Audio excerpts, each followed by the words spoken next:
Рапс цветет. И ни одной пчелы на том рапсе. Опять какой-то гибрид посеяли. Вместо нормальной травы медоносной.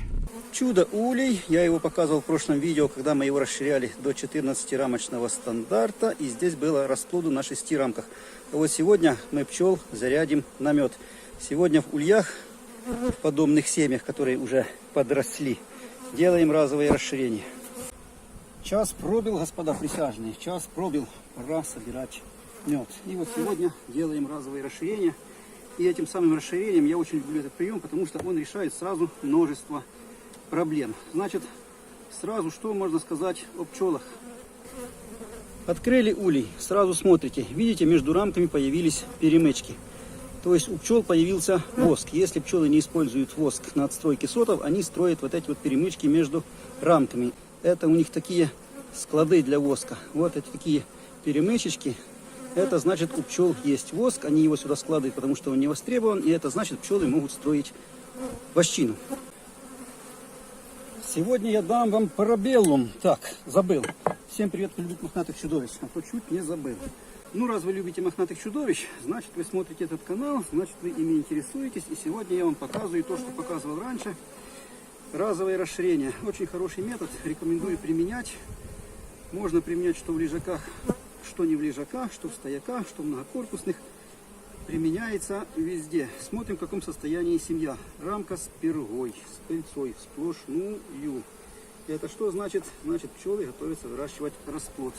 Раз они притащили пыльцу, значит, будет расплод. Смотрим, в каком состоянии наша семейка. Значит, у нас гнездо сейчас в ту сторону. Теперь все гнездовые рамки с расплодом передвигаем в эту сторону. Улей 24 рамки. Рамка с расплодом. Большая, красивая рамочка с расплодом. Есть пару мисочек, но роиться они еще не должны.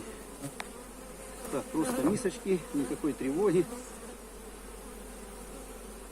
Прекрасная рамка с расплодом. Прекраснейшая.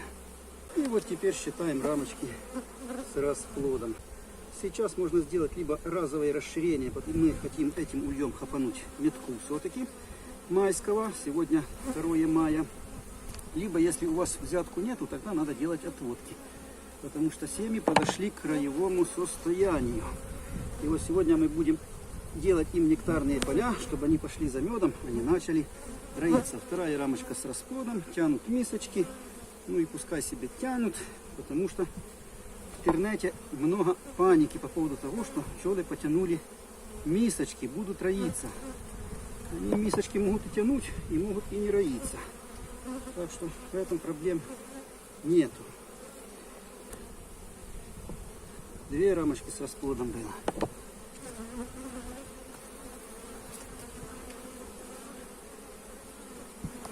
Тут печатный расплод вышел, матка зафуговала расплодом уже таким. Открытый расплод рамка. 3 рамочки с расплодом. 4 рамочки с расплодом. Опять же напомню, в прошлый раз был расплод на 6 рамках, и мы расширили их до 14-рамочного стандарта. 5 рамочек с расплодом. Тоже печатный вышел, и матка зафуговала открытым. 6 рамочек с расплодом, печатный, красивый, хороший, прекраснейший расплод. 6 рамочек с расплодом. Так вот, досель были те 6 рамок расплода, которые у них были, когда мы расширяли. А дальше пошли те рамки, которые мы подставляли. То есть расширяли семью этими рамками. И сейчас посмотрим, работает ли матка на этих рамках. Переносим камеру на другую сторону, чтобы было виднее. И теперь пошли те рамки, которыми мы расширяли. После нашего расширения прошло 10 дней. Смотрим, что у нас делается в улье. Перга. Забаламутили все пергой.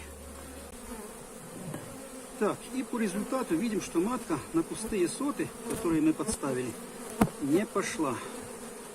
В пустых сотах ничего нет, они такие остались пустыми, но сюда распространилась та пчела, которая вышла из расплода. То есть матка по-прежнему работает на тех 6 рамках, которые были под расплодом.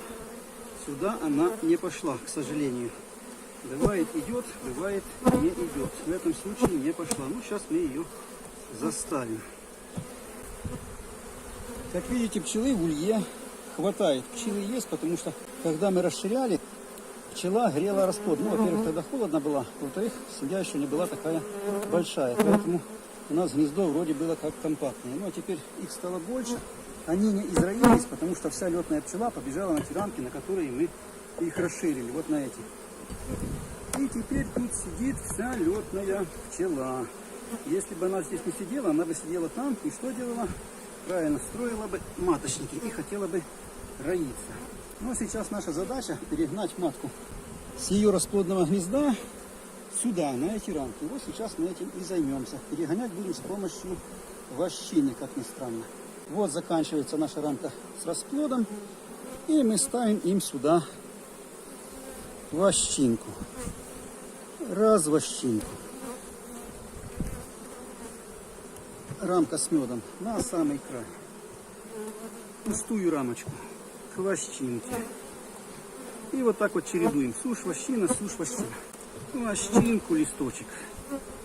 Рамочку пустую, которую они не захотели осваивать, потому что матка сюда не перебежала. Еще раз вощинку. Снова рамочкой накрываем. И вот так вот действуем со всей пролетарской ненавистью по отношению к этому улью. Ни за что не переживаем. Ничего страшного. Воровать не будет. Сейчас воровать пойдет. И теперь получилось, что в 24-рамочный улей мы вставили 8 листов вощины. Сколько надо вощины отстроить за сезон на одну семью? 8-10 листов. Вот считайте, всю норму и выполнили. Теперь что у нас получается? Получается, что у нас матка сидит вот в этой половине. Вот там вот ее гнездо. И она не захотела перебегать на пустые рамки. Осталась там.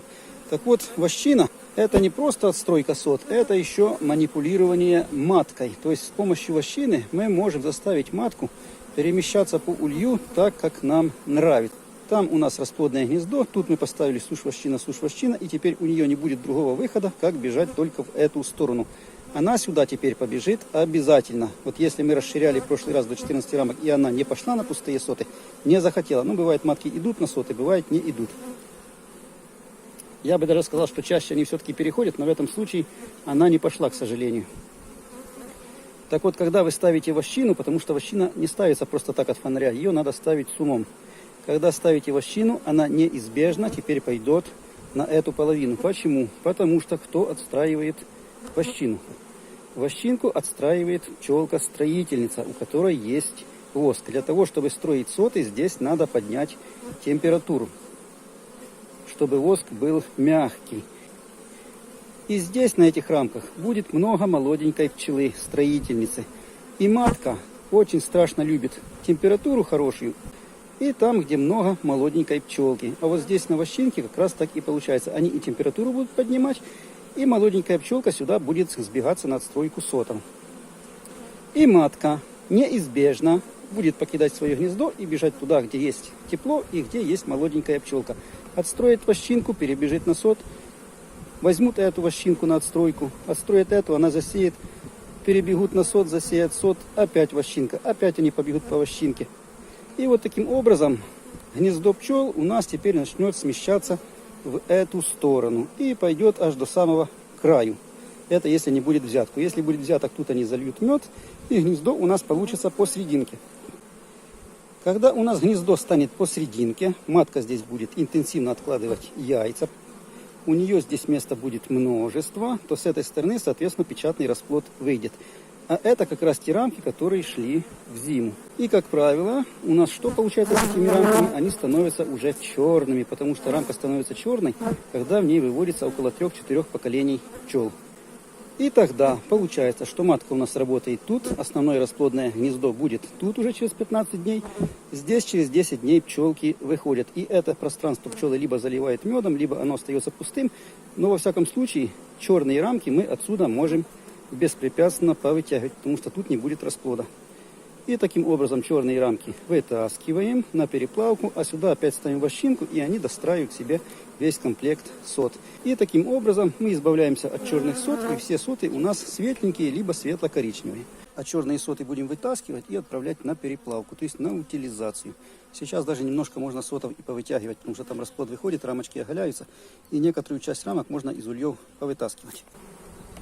И вот таким вот нехитрым приемом, очень простым, по реализации своей добиваемся сразу несколько целей достигаем. Во-первых, расширяем гнездо. Во-вторых, пчелам есть куда собирать мед. Семьи при этом не роятся, потому что мы их загрузили на отстройку вощин. Они сейчас будут избавляться от воска, меньше будут роиться. Матку перегоним на чистые соты, старые соты удалим. Вощину поставим, то есть обновим гнездо, избавимся от черных сот. И матка перебежит в эту сторону, и у нее тут будет большое поле для деятельности, то есть не тормозится выращивание расплода. Вот когда расширять гнезда, разовые расширения проводить, когда у вас расплоду на 6-8 рамках. Лучше, если 7-8, но в этом случае она немножко меня подвела, тут 6 рамок, но там весь расплод получается печатный практически. Дней через 7-10 такие пчелки выходят, и здесь пчел будет уйма. Так что сегодня делаем вот такую вот работу. Поэтому таким вот нехитрым способом заражаем пчелок на мед. И рамки меняем. И матку сгоняем, чтобы она расплод давала побольше. Там в комментариях часто спрашивают, если будет много открытого расплода, больше меда будет или меньше. Меда будет меньше, потому что в пчеловодстве простое правило. Либо пчелы, либо мед. Но когда она тут все закидает яйцами, мы ее из этого улья, эту матку, вместе с ее яйцами заберем в отводок. И таким способом еще повысим удои меда из этого улья. Но это когда она уже перебежит в центр улья. Это дней через 7. Посмотрим, что тут случится через 7 дней.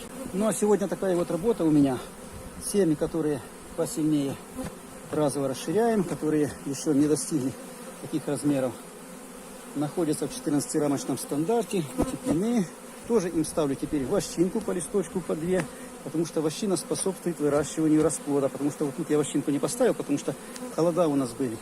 И побоялся я их застудить. И вот не дал я им вощинки, и она не захотела перебежать на ту сторону. А чтобы поставил там пару листочков вощинки при расширении, она бы тут была как пиддать, никуда не делась. Ну ладно, что сделаешь, погода такая.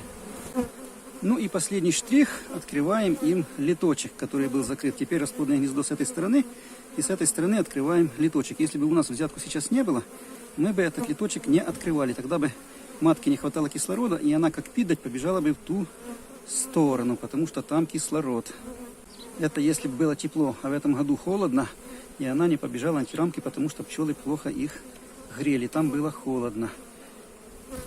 А так как у нас сейчас взяток, то мы этот литочек открыли. Теперь у нас на тот литочек будет летать только летная пчелка, а тут будет летать та пчелка, которая родится с сотов. И они друг другу мешать не будут.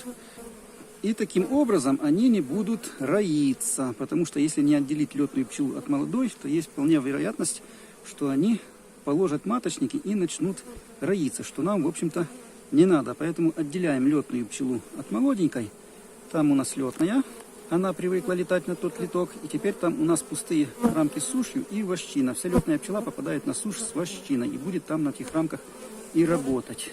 А тут у нас будет летать молодежь, которая выведется из того расплода, который еще запечатанный. И вот как выведутся, начнут летать на этот литок. И таким образом молоденькая пчелка не мешает старой пчелке, и пчелки не роятся. Такие вот дела. Последний штрих сделали. Но сегодня было такое видео. Ставим лайк, кому понравилось. Кому не понравилось, все равно ставим, потому что я очень жарен.